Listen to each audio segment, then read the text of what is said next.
Hello' আসসালামু আলাইকুম ৰমজান মুবাৰক। আজি বেলেগ এটা ভিডিঅ' লৈ আহিছোঁ। আমাৰ অসমীয়া এটা থলুৱা খাদ্য মাগুৰ মাছ দি খৰিচা দি মাগুৰ মাছ।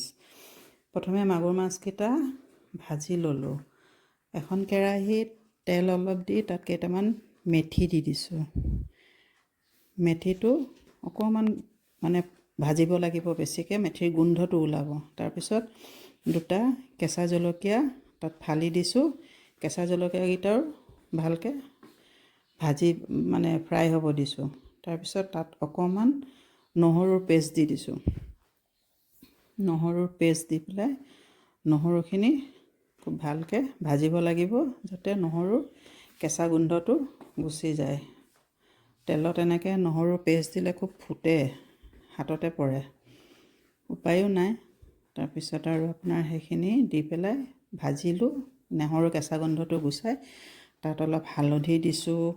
হালধি অলপ জলকীয়া গুড়ি দি পেলাই গোটেই মছলাখিনি ভালদৰে অলপ লৰাইছোঁ। তাৰ জুই ফ্লেমটো চিম কৰি ল'ব, তেতিয়া নহ'লে মছলা জ্বলি যাব।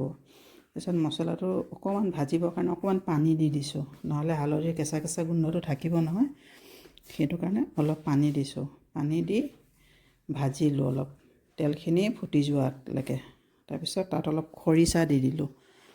খৰিচা মই থওঁৱেই, ঘৰত থাকে, আমাৰ ঘৰত খৰিচা আচাৰ বনাব থাকে। খৰিচা কেতিয়াবা সনা খাব লাগে, সেইটো কাৰণে মাছ দি পেলাই পিটিকা খাওঁ, বা এনেও খৰিচা গৰম দিনত।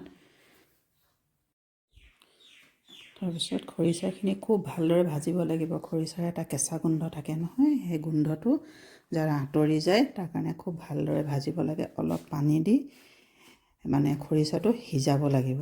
আমি কিন্তু দিওঁ অলপ পানী দি পেলাই খুব ভালকৈ ভাজোঁ তাক। এতিয়া জুইটো অলপ বঢ়াই দি তাক উতলিবলৈ দিম। উতলি থাকোঁতে আকৌ মাজে মাজে লৰাই থাকিব লাগিব, নহ'লে পানীটো তলে তলে শুকাই পেলাই নাইকিয়া হৈ থাকিব। এনেকৈ এবাৰ ঢাকনা দিওঁ, এবাৰ উঠাওঁ, এবাৰ লৰাওঁ, এনেকৈ কৰি আছোঁ। আৰু তাতে নিমখ দিলোঁ। নিমখৰ সেইটো চাগে স্কিপ হৈ গ'ল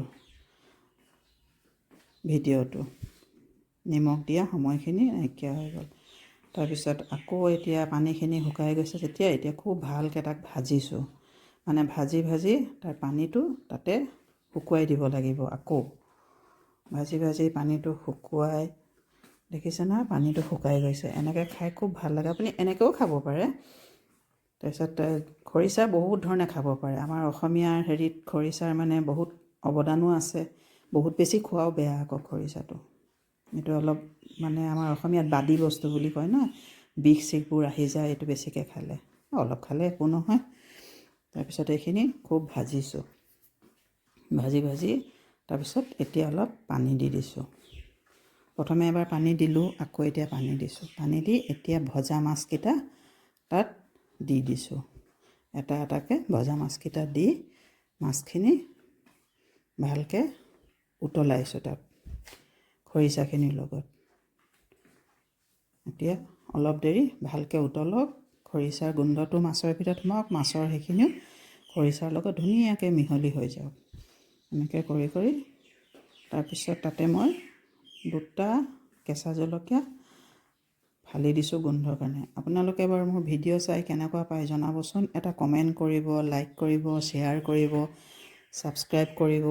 যিহেতু মই নতুনকৈ আহিছোঁ এইটো প্লেটফৰ্মত, আপোনালোকে উৎসাহিত কৰিব, তেতিয়া নিশ্চয় মই আগবাঢ়িব পাৰিম। আৰু যদি মোৰ কিবা ভুল থাকে, সেইটো আপোনালোকে কমেণ্টত জনাব, যে এইটো এনেকৈ নহয়, তেনেকৈ কৰিলে বেছি ভাল লাগিলে হয়। কোনো বেয়া পাবলৈ নাই ইয়াত, মই কোনো বেয়া নাপাওঁ। মোৰ ভুলটো আপোনালোকে দেখি পাব, মইতো নিজৰ ভুলটো দেখি নাপাওঁ নহয়। সেইটো কাৰণে আপোনালোকক ৰিকুৱেষ্ট কৰিছোঁ। তাৰপিছত এতিয়া মোৰ আৰু এইখন হৈ গ'ল, আৰু এয়া হৈ গ'ল মোৰ খৰিচা মাছৰ